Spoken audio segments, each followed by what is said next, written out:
furniture. Nilagay ko tong isa na hindi ko iniskat.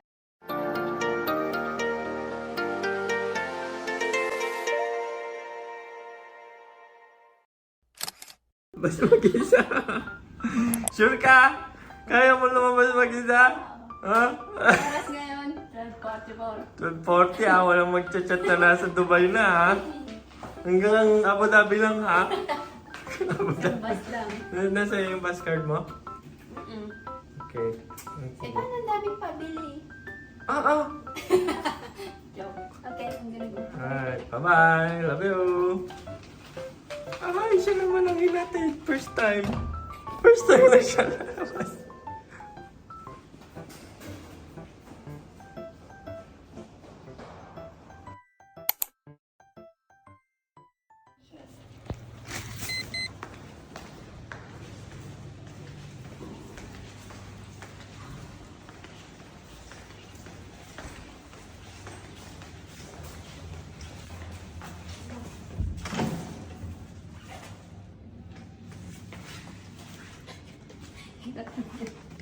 Dapat ka ngayon dahil mong ninili.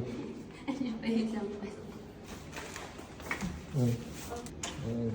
Bili lang may tampan sa loob. Wow! Alin? Marie. Yung, kaya ko yung bulaklak eh. Sobrang sweet. Ay. Yung pabulaklak. Dadalhin mo dun sa sala. Marie. Naalala ko, gusto mo yun. Ay, magkupi na tayo. Sakto dating mo. Tapos na rin ang meeting ko. Yay!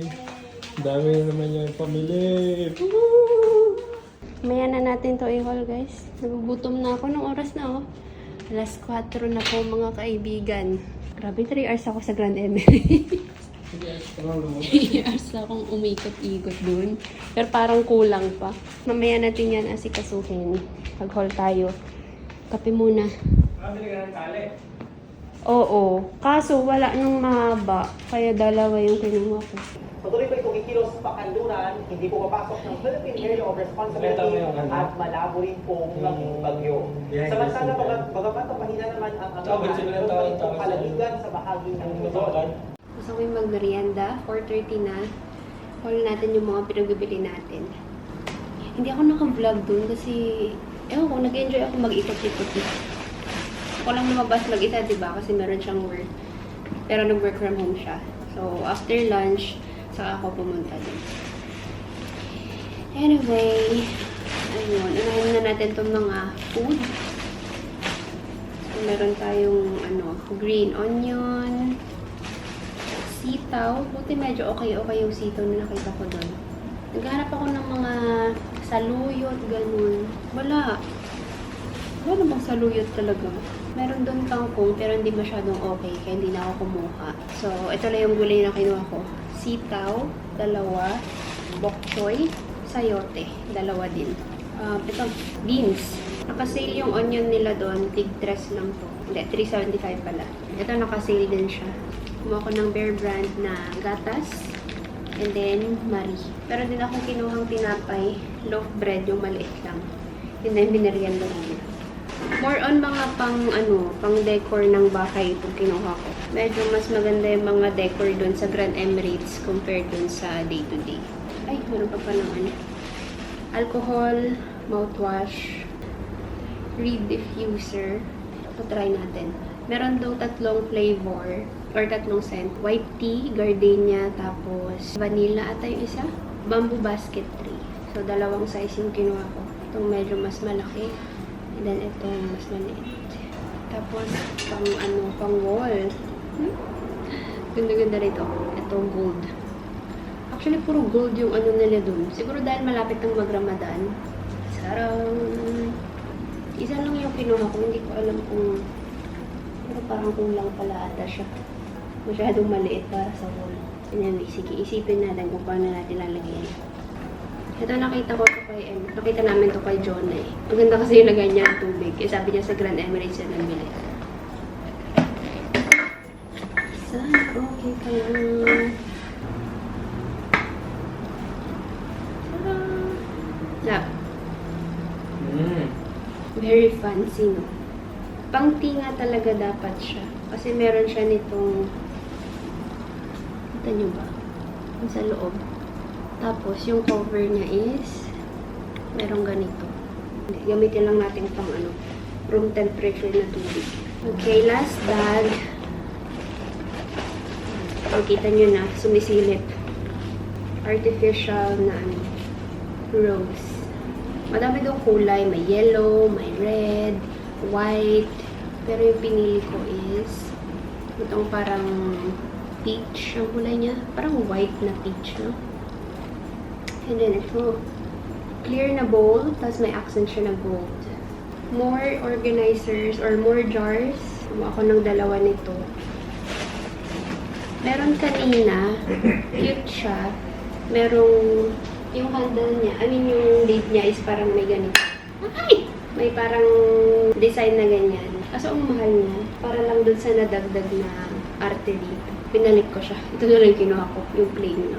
Napasale yung vase nila. Originally 10 to, or 11, naging 6 na lang. Ito mga pang decor. Ilalagay natin dun sa TV.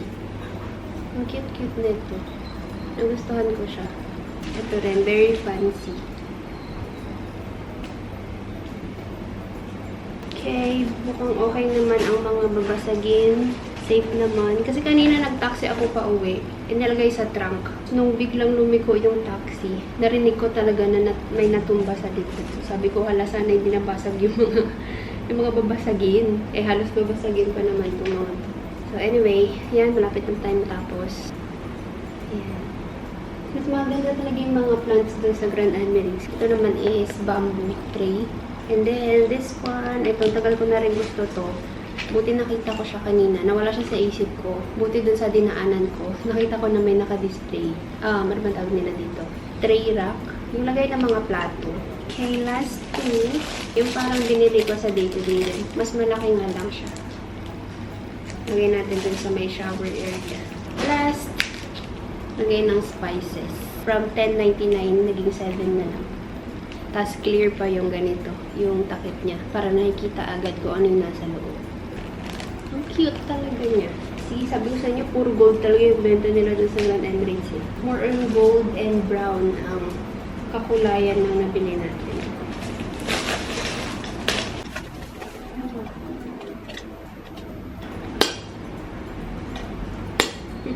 Buti hindi masyadong matao doon kanina. Kasi maaga akong pumunta eh. Diba usually kapag pupunta kami doon hapon, tapos madalas weekend, ganyan, or Friday, masyadong matao.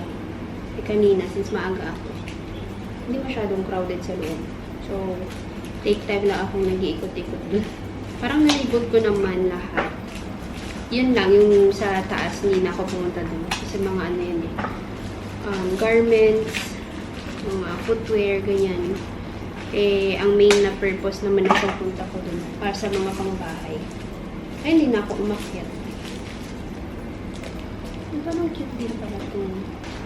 Hello? So everyone was out there, no happened, right? Hasn't happened for Honda or Luca yet. Whoa, I'm on the plane, Chris. This is buying my time. Always dug cars. Love the adrenaline. She's still part of every decision I make. So in that sense, yeah, I'm close.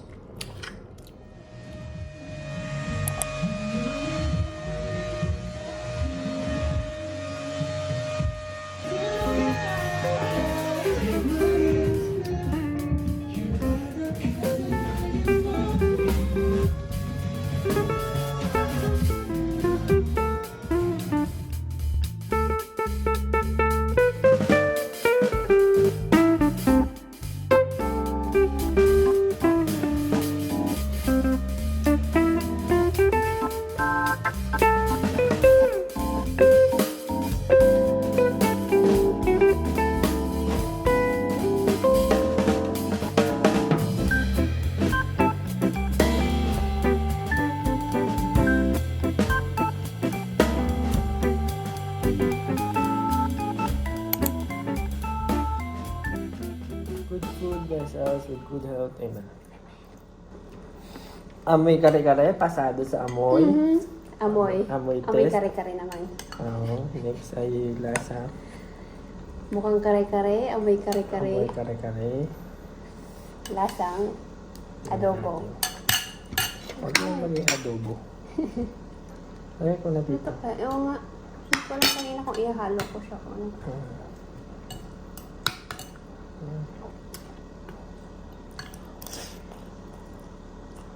Bon! Ano totoo? Lasang kare-kare din. Pwede pang restaurant. At saka ang sarap ng crispy yung ano. Yung karne. Approve. Approve. Simple Luto ulit. Trinay ko na. Kasi mas na-effort atang lutuin to kaysa sinilang, no? Sarap, no? Hindi sa'yo eh. Wala kang tiwala sa luto mo. Ito parang unti lang sa bawlab. Ang dami pa dun. Sure?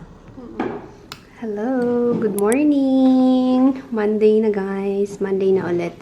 And it's currently, yan, malapit na mag alas 10. Dito na pala yung ating clock. Diyan ko muna siya nilagay.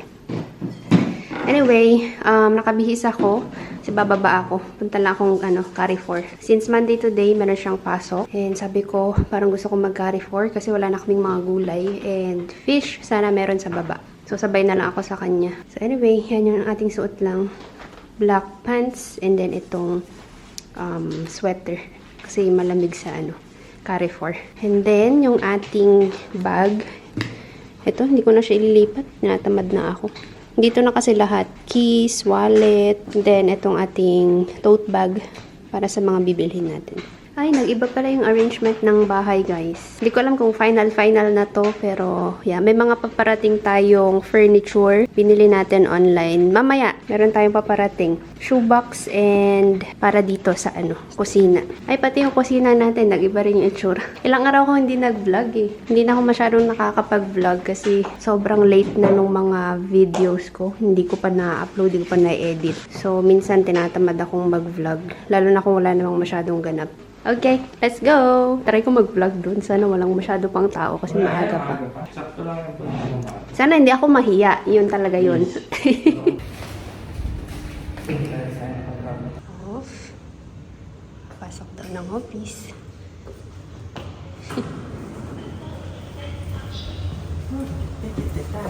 Okay. Muzul ilal aswad.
Alright. We're home. We're home. Oh. Initan ako ah. Uy, grabe naman. Sobrang puti naman ng ating camera. Okay na ba tayo? At sobrang white kanina, no? Nakita nyo naman na mostly, tinry ko mag-vlog. Medyo nahiya ako kasi hindi naman sobrang dami tao, pero maya't maya may dumadaan ng asa na. So, parang naiilang ako or nahihiya ako. So, pahapyaw-hapyaw lang talaga yung mga video ko kanina. Yan, kailangan namin ng fish. So, yung sana sea bream, kasi hindi siya nakasale. Usually nagsisale yan na binibili namin. Sabi ko next time na lang. So, ito na rin nakita ko doon. Big eye mackerel, tig 580, 3, 4, 5. 10 pieces na siya. And okay na rin naman. Masarap din naman yung big eye mackerel. Prito lang, tas sausaw sa toyo. Tas minsan sarsyado, masarap din siya. Chicken drumstick. Ito ay 1560. Then, kumuha rin ako ng beef. Australian beef na stroganoff. O, diba? Kung ano man yun. Ano na, yung kinuha ko yung naka-slice na siya ng maliliit. And sakto naka-special offer ng tig 10 lang. And then, I'm planning na ito yung aking lunch for today. Namiss ko na to. Lagi ko na lang kasi siya nakikita. Kapag gabi, kapag nag-scroll ako sa TikTok, tapos yung alam mo yun, yung nagpapaantok ka na, tapos biglang magsusulputan yung mga mukbang videos talaga. Hala, may ibon. Sabi ko, ba't may gumagalaw dun sa bintana? Ito. May sumisilip na ibon. Yes. Wait nga, picturean ko lang ha. Okay, anyway, going back. Ito ang mahal nito. I think tig 17 to. Yeah, 17 something or 18, mga ganyan. Pero ang sarap kasi ng mangosteen. In fairness naman, nakailang bili na kami ng mangosteen dito. Ang tatamis, sobrang sarap talaga. Kaya nagugustuhan namin. Parang ngayon ko lang nakikita yung mangosteen eh. Siguro season niya, pero yeah, mahal pa rin talaga. 417 or 18 dirhams. Yan, may nakasale na mandarin. So, kumuha na ako. I think tig 2 something to. Yan, mga 1 kilo din pala to. 285. 6 or 7 peraso. Okra, 140. Ito, repolyo. Sakto may naka-half na dun. 0.70. Patatas, 145. Lemon juice. Hindi ko alam kung magkano to. Parang mga 2 something. And then, last but not the least, ito, dito ako natagalan. Nag-self-checkout ako, diba? Ito kasi, pinag-isa yung tag. By the way, this is 470 itong dalawa. E doon sa self-checkout, nade-detect pala niyan na kapag hindi mo in-scan yung item, may lalabas sa screen na parang reminder na scan item before placing sa bag. Na-detect niya na nilagay ko tong isa na hindi ko in-scan. Kasi nga, andito na, pinag-isa na ni ate yung ano. Kaya kailangan kong tumawag nung doon for assistance na in-explain ko na ito nga, pinag-isa nga yung yung bar niya, na-detect na hindi ko daw in-scan tong isa bago ko nilagay sa bag. So, nagets naman ni ate. Sabi niya, okay lang po. Buti na yung andun. So, yun, meron siyang ginawa sa system para makapag-proceed ako. So, ayun. Medyo natagalan ako kasi walang available na doon na mag-a-assist. Yung andun sa pinakamalapit, meron siyang ina-assist na customer na magbabayad sa counter. So, inantay ko pang matapos siya. So, ayun. Yun lang naman. Pero in fairness dun sa sa system ng self-checkout. So, nade-detect kapag meron kang hindi in-scan. As in, agad-agad talaga siya. So, nung nilagay ko to, and then nung mag-i-scan na ako ng isa, lumabas na agad yung prompt na, ayun nga, hindi na-scan daw yung isa. That's it. Meron na ulit tayong stock ng gulay. Konti lang to kasi wala rin namang dun. Walang sitaw, walang beans. Ano yung hinahanap kong isa? Mga dahon-dahon, malunggay, saluyot. Wala talagang saluyot, guys. Feeling ko salulo. Kasi doon madaming gulay. Tagal na kasi namin di naglululo. Kaya hindi ko alam kung meron pang saluyot. Sana naman meron pa. Hugasan ko pa to. And then, lilinisin ko pa tong fish. Ito lang.